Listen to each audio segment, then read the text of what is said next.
Sam's ক্লাসরুমে তোমাদের স্বাগত। এসো আজ আমরা এবিসিডি শিখি।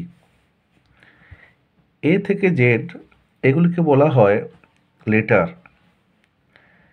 এই 26টি লেটার মিলে আমরা যে বর্ণমালা বা অ্যালফাবেট ইংরেজি ভাষায় শিখেছি সেগুলিকে আমরা ভাওয়েল এবং কনসোনেন্ট দুটি ভাগে ভাগ করে নেব।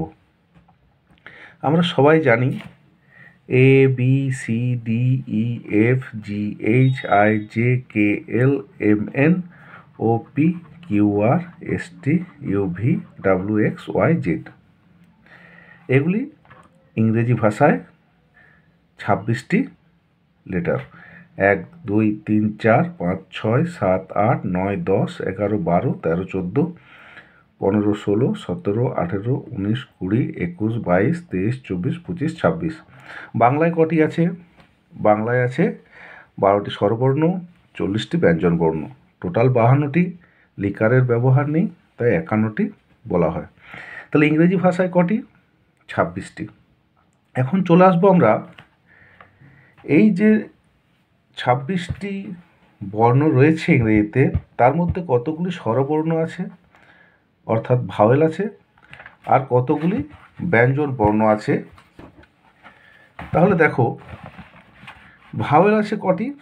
5টি। এ, ই, আই, ও, ইউ, এই 5টি আছে ভাওয়েল। তাহলে 26 থেকে 5টি ভাওয়েল বাদ গেলে থাকে কটি? 21টি। এই 21টি হচ্ছে consonant. B C D F G H J K L M N P Q R S T V W X Y Z. 1 2 3 4 5 6 7 8 9 10 11 12 13 14 15 16 17 18 19 20 21। এখানে যে দুটি দেখতে পাচ্ছ তোমরা ডাব্লু এবং আছে তোমার ওয়াই। এই ডাব্লু এবং ওয়াই হচ্ছে তোমার সেমি ভাওয়েল। সেমি ভাওয়েল কি? তার আগে বলি ভাওয়েল কি। ভাওয়েল মানে হচ্ছে স্বরবর্ণ। তো স্বরবর্ণ আমরা বাংলায় কি জানি? যে স্বরবর্ণ নিজস্বভাবে উচ্চারিত হতে পারে, অর্থাৎ নিজস্বভাবে ব্যবহৃত হতে পারে, অন্য কারো বা অন্য কোনো বর্ণের সাহায্য লাগে না। এক্ষেত্রেও তাই, ভাওয়েল কারো সাহায্য ছাড়াই উচ্চারিত হতে পারে, ব্যবহৃত হতে পারে। ব্যঞ্জনবর্ণ কিন্তু স্বরবর্ণের উচ্চারণ ছাড়া উচ্চারিত হতে পারে না। তাই ব্যঞ্জনবর্ণ উচ্চারিত হতে গেলে স্বরবর্ণের অবশ্যই প্রয়োজন হয়। তাহলে এখন এই যে এ, ই, আই, ও, ইউ, এই 5টি ভাওয়েল আমরা শিখলাম, বাকিগুলি সব কনসোনেন্ট। আর ডাব্লু এবং ওয়াই হচ্ছে সেমি ভাওয়েল। তাহলে সেমি ভাওয়েল কাদেরই বলা হয়?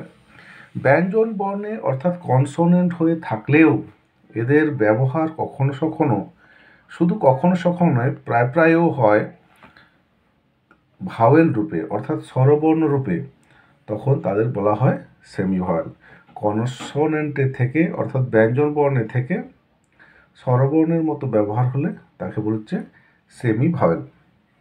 এখন আমরা একটু আলোচনা করে নিই। ভাওয়েল দেখলাম 5টা। তাহলে একটা হচ্ছে এ, ই, আই, ও, ইউ, এগুলো হলো ভাওয়েল। আর সেমি ভাওয়েল কি হলো? সেমি ভাওয়েল হলো ডাব্লু এবং ওয়াই। তাহলে ভাওয়েল হলো কি? A, E, I, O, U. আর সেমি ভাওয়েলের প্রয়োগ কেমন? এগুলো তো স্বরবর্ণের নিজস্ব প্রয়োগ আছে। তাহলে এই সেমি ভাওয়েল কীভাবে প্রয়োগ হবে? এখন দেখো, যদি আমি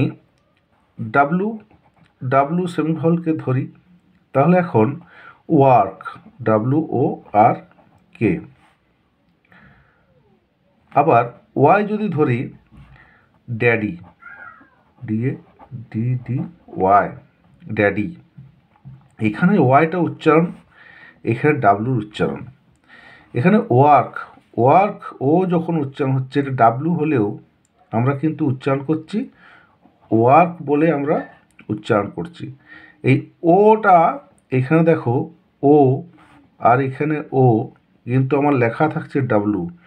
তাহলে ডাব্লু আমার কনসোনেন্ট হলেও উচ্চারণ হচ্ছে ভাওয়েলের মতো, তাই এটিকে বলা হচ্ছে সেমি ভাওয়েল। ড্যাডির ক্ষেত্রে দেখো, এটা কিন্তু ড্যাডাই নয়, অর্থাৎ ড্যাডিজ নয়, এটা কিন্তু ড্যাডি, মানে দুটো উচ্চারণের মতো দুটো ই মনে হচ্ছে এখানে আছে। তাহলে ইটা হচ্ছে ভাওয়েল, তাহলে এখানে দুটো ইয়ের টানটা আছে বলে দুটো তাহলে ওয়াইয়ের উচ্চারণটা দুটো ইয়ের মতো। সুতরাং ওয়াই লেখা হলেও কনসোনেন্ট হলেও এটি কিন্তু ভাওয়েলের মতো উচ্চারিত হচ্ছে, তাই এগুলোকে বলা হচ্ছে ডাব্লু এবং ওয়াইকে সেমি ভাওয়েল। তো প্রিয় ছাত্রছাত্রীরা, আশা করি বুঝতে পেরেছ ভাওয়েল কি, সেমি ভাওয়েল কি। এখন চলে আসি কনসোনেন্ট। কনসোনেন্ট হচ্ছে ব্যঞ্জন বর্ণ, আগেই বলেছি যে স্বরবর্ণ ছাড়া কিন্তু কোনো কনসোনেন্ট উচ্চারিত হবে না। অর্থাৎ দেখো, এ ভাওয়েল হিসেবে যদি উচ্চারণ করি তখন এ আসছে, কিন্তু যখন আমি উচ্চারণ করব বা বি উচ্চারণ করব তখন কিন্তু আমরা যদি ভেঙে নিই সি দন্তস্ব হস্যই বা ব হস্যই, এই হস্যইটা হচ্ছে হস্যইটা হচ্ছে তাহলে এই যে উচ্চারণটা হস্যই স্বরবর্ণ আছে এখানে, তেমনি এখানেও তাই। এই সি উচ্চারণ করতে গেলে সি সঙ্গে আসছে, তাই এটাকে বলছে সি সঙ্গে আসার জন্য এগুলো হয়ে যাচ্ছে ব্যঞ্জন বর্ণের উচ্চারণ, কারণ ব্যঞ্জন বর্ণ স্বরবর্ণ ছাড়া উচ্চারিত হতে পারে না। বোঝা গেছে? এর ক্ষেত্রে কিন্তু যাই করো এই থাকবে, এটাকে আর অন্য কিছু বর্ণের প্রয়োজন হবে না। তাহলে আমরা আজকে কি শিখলাম? Vowel, semi vowel, semi vowel আর কনসোনেন্ট বা ব্যঞ্জন বর্ণ, কনসোনেন্ট। তো ছাত্রছাত্রীরা, আশা করি তোমরা ভাওয়েল, সেমি ভাওয়েল এবং কনসোনেন্ট সম্পর্কে সামান্য হলেও ধারণা করতে পেরেছ। ভালো থেকো সকলে, চ্যানেলটিকে সাবস্ক্রাইব করে